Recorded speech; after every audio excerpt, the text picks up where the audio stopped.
Hello dear students, welcome back to my channel physics SPC CBSE board 2024 का एक question. A coil of area of cross section 0.5 metre square is placed in magnetic field acting normally to its plane. Important. The field varies with time, इतने where B is tesla 10 second, EMF induce in the coil in 1 सेकेंड एज। तो एक coil बना लेते हैं हम पहले। ये कॉइल हो गई और इस कॉइल का हमें एरिया दे रखा है ये वाला, ठीक है। ये इसका ये वाला एरिया हमें दे रखा है, लूप का area A is equal to 0.5 metre square. अब इसमें जो मैग्नेटिक फील्ड लगाया है ना, वो नॉर्मली इट्स प्लेन कह रहा है। तो मैग्नेटिक फील्ड की डायरेक्शन तुम ऊपर मान लो, नीचे मान लो, लेकिन प्लेन के परपेंडिकुलर। तो देखो कॉइल का प्लेन यही हो गया। जो आपका प्लेन ऑफ पेपर है, पेपर का जो प्लेन है वही सर्कुलर कॉइल का प्लेन हो गया।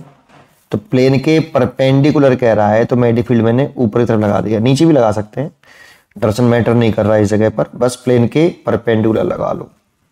ये मैंने प्लेन के परपेंडिकुलर मैग्नेटिक फील्ड लगा लिया, ये रहा। लेकिन ये जो मैग्नेटिक फील्ड है ना, टाइम डिपेंडेंट है बेटा, टाइम के साथ वेरी कर रहा है।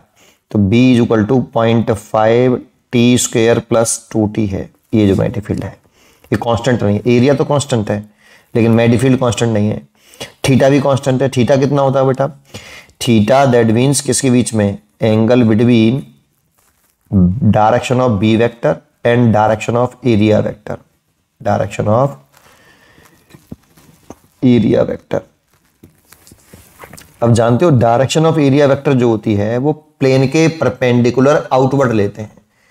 अब भाई ये 2 डायमेंशनल है, तो प्लेन का एक प्लेन ये भी हो जाएगा, एक नीचे हो जाएगा बेटा इसके। तो ऊपर वाले के इस प्लेन से परपेंडिकुलर आउटवर्ड देखें तो ऐसे दिखाएंगे, प्लेन से परपेंडिकुलर आउटवर्ड। और नीचे वाले से देखेंगे तो प्लेन के परपेंडिकुलर नीचे वाले से, लेकिन नीचे वाले फेस से दूर की तरफ दिखाएंगे बेटा, तो नीचे तरफ आ जाएगा। तो एरिया की डायरेक्शन ऊपर भी हो सकती है और नीचे भी हो सकती है। मैं अगर मैग्नेटिक फील्ड की डायरेक्शन ऊपर मानना हो तो पॉजिटिव ले लेता हूं मैं, एरिया की डायरेक्शन भी मैं ऊपर ही कंसीडर कर लेता हूं। एरिया की डायरेक्शन है ऐसे, प्लेन के परपेंडिकुलर बाहर की तरफ, कुछ इस तरह से है ना। और मैग्नेटिक फील्ड भी प्लेन के परपेंडिकुलर बाहर की तरफ है, तो थीटा 0 डिग्री। इस सिचुएशन में मैं थीटा 0 डिग्री ले लेता हूं। और नीचे तरफ मान लेते ना मैग्नेटिक फील्ड, तब भी थीटा 0 ले सकता था, क्योंकि मैं नीचे वाले फेस से ले लेता। 2 डायमेंशनल है, 3 डायमेंशनल थोड़ी है बॉडी, है ना। चलिए ये बात समझ में आई। अब हमसे फ्लक्स निकाल लेते हैं हम बेटा, नंबर ऑफ टर्न्स तो है नहीं है, तो टोटल फ्लक्स ही हो गया ये कितना? BA cos 0 degree. इसमें एरिया कांस्टेंट है, थीटा भी कांस्टेंट है, बस मैग्नेटिक फील्ड चेंज हो रहा है, इसलिए फ्लक्स में चेंज आ रहा है बेटा। फ्लक्स कांस्टेंट नहीं है, वेरिएबल है फ्लक्स, ठीक है। तो B की वैल्यू कितनी है बेटा? 0.5 टी स्क्वायर प्लस 2t। और एरिया आपको एरिया ही लिख लेते हैं, और cos 0 की वैल्यू 1। एरिया लिख रखी है 0.5 मीटर स्क्वायर दे रखी है, सीधे सीधी पुट कर देंगे। चलो अभी थोड़ी देर में ये टोटल फ्लक्स आ गया, लेकिन ये वेरी कर रहा है विद टाइम। टाइम का फ्लक्स आ गया ना बेटा, ये टाइम डिपेंडेंट फ्लक्स है। तो अगर हम इसमें फैराडे के लॉ से जाएं तो इंड्यूस्ड ईएमएफ पूछ रहा है, तो इंस्टेंटेनियस जो इंड्यूस्ड ईएमएफ होता है अक्रॉस द कॉइल, ये होता है माइनस का d∅/dt। अब टोटल फ्लक्स है तो टोटल फ्लक्स लिख सकते हो यहाँ पे ऐसे, ये फॉर्मूला होता है।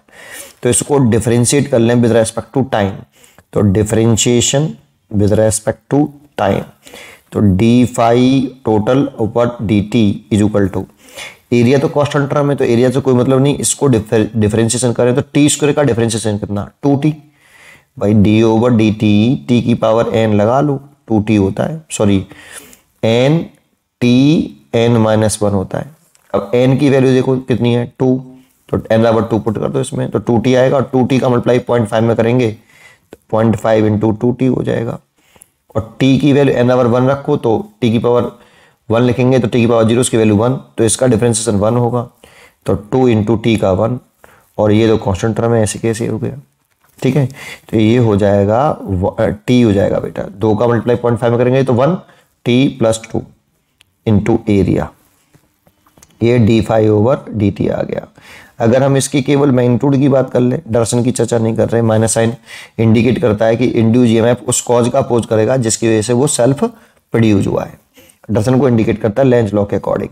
तो E बराबर लिख लेते हैं हम यहाँ पे d∅/dt, मैग्नीट्यूड लिख लेते हैं बस केवल। तो ये लिख लें हम कितना? t+2 इंटू एरिया, और ये भी हमें निकालना है t बराबर कितने सेकंड पर, 1 सेकंड पे निकालना है बेटा, t बराबर 1 सेकंड। तो t बराबर 1 सेकंड रख दें, 1+2, और एरिया की वैल्यू दे रखी है 0.5, तो ये 3 इंटू 0.5 हो गया, दैट मीन्स 1.5 वोल्ट हो गया। इसीलिए इसकी आंसर हो गया सी चॉइस इज करेक्ट, 1.5 वोल्ट। पढ़ते रहिए और खुश रहिए।